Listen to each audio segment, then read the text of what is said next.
today I thought I could film a bit of a catch up on where I'm at in the degree and how things have been going, so that you can have an idea of the layout of the degree that I'm on and what's involved within a dietetic degree in the UK. I also thought I could talk a little bit more about what's coming up for me now. That includes placement, which is about to begin tomorrow. So I'm going to update you with what has happened up until now and what is about to happen for the rest of year 3 on the dietetic degree. So just a quick rundown on what has been going on. So in year 3 from October until December I had lectures, so that included lectures and tutorials, and that was on 3 days a week. It's 2.5 days at my university. I found that this term the content being taught in lectures was much harder, in the sense that it was just more in depth, especially on topics such as systems pathology. There also included a module about nutrition research, which was super fascinating and was really our first experience of properly understanding research and how to write our own, and that's preparing us to write our dissertation in year 4. Finally, we also had a module called clinical dietetics. It depends what that's called on your degree, but that is normally the module that's equipping you for placement. To become a dietitian in the UK, we have to do placements, and we have to do 1,000 hours of placement.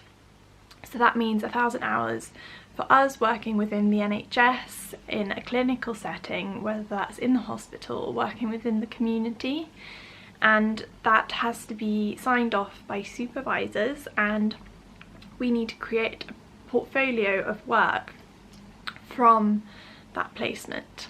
So this module of clinical dietetics was preparing us for this. I have done one placement already, placement A, and that was in public health.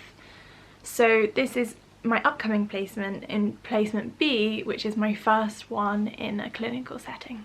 Before preparing for placement, I had exam season in January, which was full on after a whole term of quite intense lectures, but we got there in the end. So my placement is working in the community. So for anyone that doesn't know, dietitians can work within the community setting, and in that setting they often will see patients who have potentially been in hospital, and then they need follow-up meetings with a dietitian, potentially to manage their feeding, which could be via a tube feeding if they needed that, or helping them maintain their weight. It could be seeing patients who potentially are having cancer treatment and need help with maintaining weight, or it could be potentially seeing new mothers or paediatrics, seeing the children, and helping people from home. It also involves doing group education, so that could be in the style of a group diabetes workshop, which often happens in the UK, and that could be in a GP clinic or in a health centre, and where we'd be helping multiple people in a group setting. The way my university does placement B is the first 2 weeks are simulated at university, so we have additional lectures preparing us for placement. They mainly are going to be evolving around enteral feeding, which is when someone is being fed via a tube. Then we go into placement for another 9 weeks, and that will be with the placement site, so with my own supervisor within the NHS. And week 6 will also be at the university. I am intending to keep a bit of a video diary throughout this time. I think that placement is something that we're all a little bit apprehensive about. Obviously, you know it's going to be a part of the degree when you apply. Like, I knew I would have to go into the NHS and do these hours, but it feels like it's been a long time coming. This is year 3 and I also did the foundation year, so I have been studying now for 4 years towards this, and now it's finally here. You do hear stories from other students, and the university is amazing at equipping you with all the tools, but it would be really nice to have more information around people's first-hand experience. So I felt like documenting it in a bit of a video diary throughout will be interesting to see how I've been feeling throughout the placement, and hopefully prepare you if you're also getting ready to go on your dietetic placement, or if you're interested in the degree and before deciding whether to study it you want to know more about what placement entails. I'm then also going to answer a few of your questions. Thank you so much to everyone who has subscribed or who has left a comment or liked a video. It is super encouraging to know that people want to have more information about dietetics and that people are interested in studying it. It is an amazing degree, and I'm very happy that I made the choice to study it and to take that change in career path. So hopefully I can answer some of your questions today. Sorry I haven't gotten back to everyone directly, but I thought I could put the information here in this video and it would be accessible for everyone. So first of all, someone was asking me how much of the grade of year 3 goes towards the final grade. So year 1 on our degree does not count towards the final grade. I think that might be the same across all undergraduate degrees in the UK.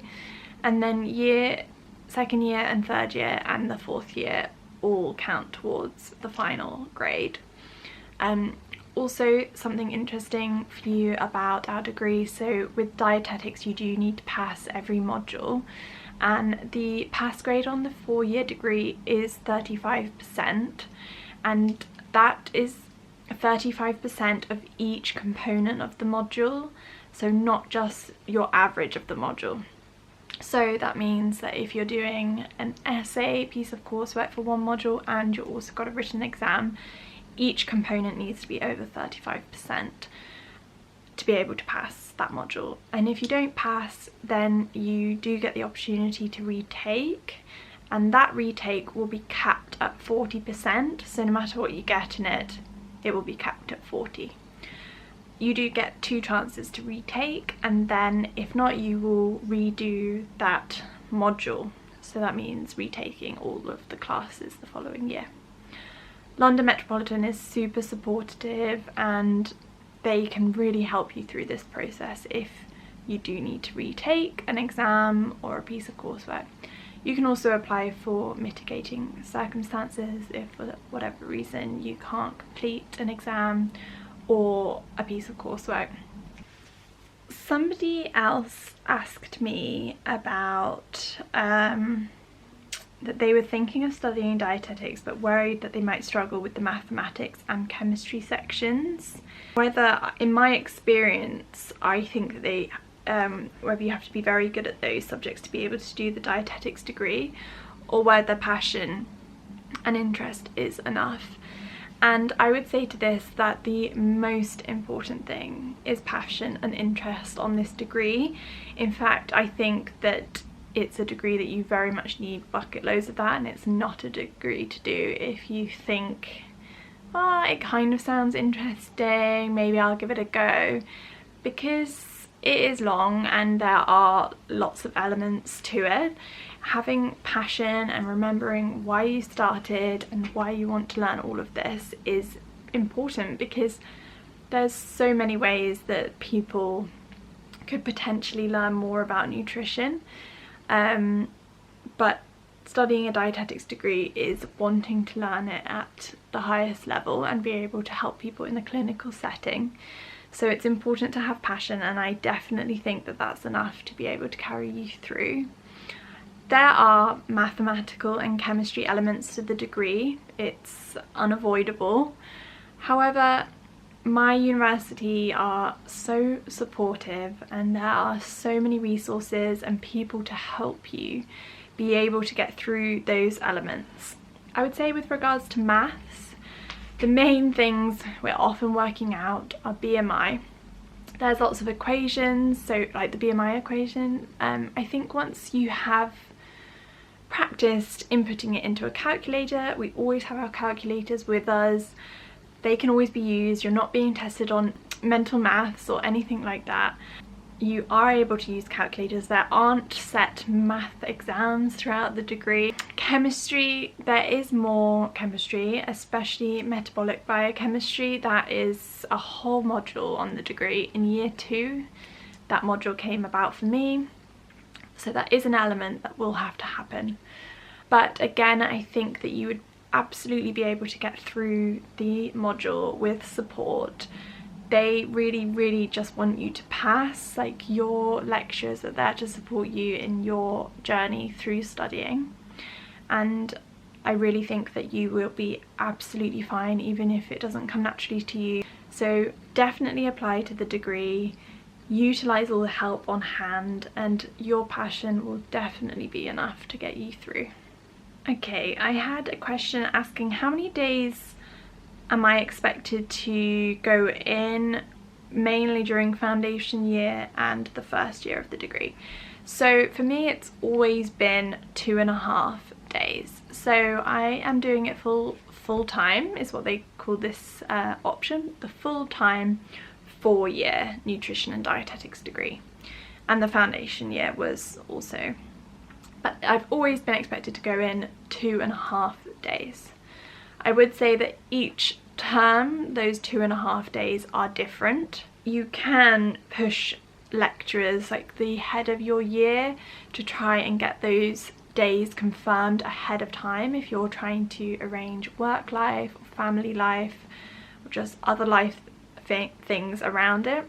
I think on the page for the degree, like on the website, they do have like a mock example of a calendar for the nutrition and dietetics degree, which I did look at when I first started, and I think I thought that those days were going to be exactly the same, but they were slightly different, which did make it hard for me getting work around it.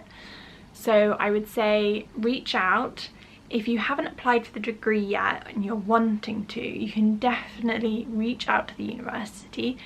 They'll be more than happy to supply you with the head of the nutrition and dietetics email, the person who would be dealing with your cohort of when you wanted to apply.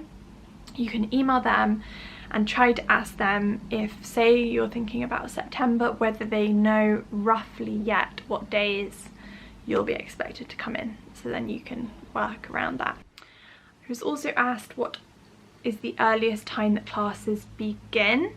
So 99% of my classes throughout this whole 4 years has been a 10 AM start. One term I had a module that started at 9, so the earliest they're ever going to start is 9, but normally it's at 10 and they go till 5. The full days are 10 till 5, and you get an hour lunch between 1 and 12. Normally it's a 2-hour lecture followed by an hour tutorial. That's how the morning is, and then the afternoon. That's the general schedule. So 2-hour lecture, 10 till 12, and then 12 till 1 the tutorial. Sometimes you don't have tutorials, sometimes lectures are shorter, it depends, but mainly that will be it. So it'll be like 3 hours of learning in the morning, 3 in the afternoon, 2 days a week, and then one day it'll just be the morning or just be the afternoon. So asked whether classes start in September or October. It's a good question. I feel like they're not very clear about that, and I think the reality is it changes every term and every year. On London Metropolitan University's website, you can look up, if you type in the university term start dates, you will be able to find them. They set them for the whole university. So I think the first year I started my foundation year, I thought we were starting the first week of October, but it was actually at the end of September, so I missed the first week because I had work commitments. So yeah, I think originally I was under the impression it was October always to start, but some terms it has been September some year. You'll be able to find that out on the website. I think they publish them a whole year in advance, so definitely check that out. And then in the next term, so spring summer term, you normally have exams in January, and then you'll start in February, and that goes until about May time. Also asked when term finishes, excluding exams and placements, and it always finishes in May. And then like even the last lectures of this last term just gone, so last summer, my last lectures were in March, the very end of March, and then I had exams and coursework due in April, and then I was free at the beginning of May. So the terms are relatively small really, so it does allow you quite a long summer break if you do need to work and also fit other commitments around studying. And also I was asked for some general advice before starting the degree. My advice would be to reach out for information from the university before making a decision of what year to sign up to, remembering that it's a process of learning, and potentially we feel we already know a lot about nutrition when we join a degree like this, but I think it's quite a humbling experience because there's so much newness and so much that we don't know, so an openness and willingness to learn all these new concepts, and reaching out for help once you're on the degree. Absolutely use every bit of help that's offered to you. And before starting the degree, or potentially during the first couple of years before your placements, I think it's really important to get some hospital experience. So whether that's volunteering, just some sort of volunteering role within the hospital, unless you've already previously worked in a hospital, it's important to feel comfortable in that setting and be comfortable around the patients. And there's just a lot that happens in a hospital, and I think that when it comes to placement we have a lot to take in as dietetic students, and there's other pressures there. So if one pressure can be alleviated, the pressure of like being in a new environment, then I think that's really important. And yeah, really any sort of volunteering, volunteer work that you can show to the university shows your level of compassion and empathy as a person, and how you interact with other people, because they're really important parts of the degree, and that is what my university mainly focused on during the interview process. That was the key. That's what they talked about a lot, so having some examples of how you've been able to do that is really, really important. So I'd say focus on that before applying, and just really understanding what your why is of why you want to study dietetics, because if you can talk about that really openly and eloquently, then you'll be definitely a shoo-in to get a place on the degree. That's all the questions for now. Just want to say thank you so much for watching, and thank you so much for asking all of your questions. If you have any other questions, please put them in the box down below, and also please like and subscribe, because it will help these videos be seen by other people who are interested in dietetics and looking at studying this degree. Keep an eye out for my videos that will be coming soon. I've got one coming about my top books that I recommend for the degree. Someone did kindly ask me that question, and I'm really excited to bring that video to you because I love reading anyway.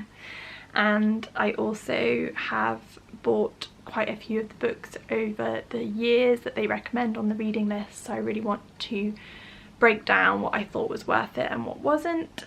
So that will be coming soon, and also my diary of placement experience, so please keep an eye out for those. But thanks so much for watching.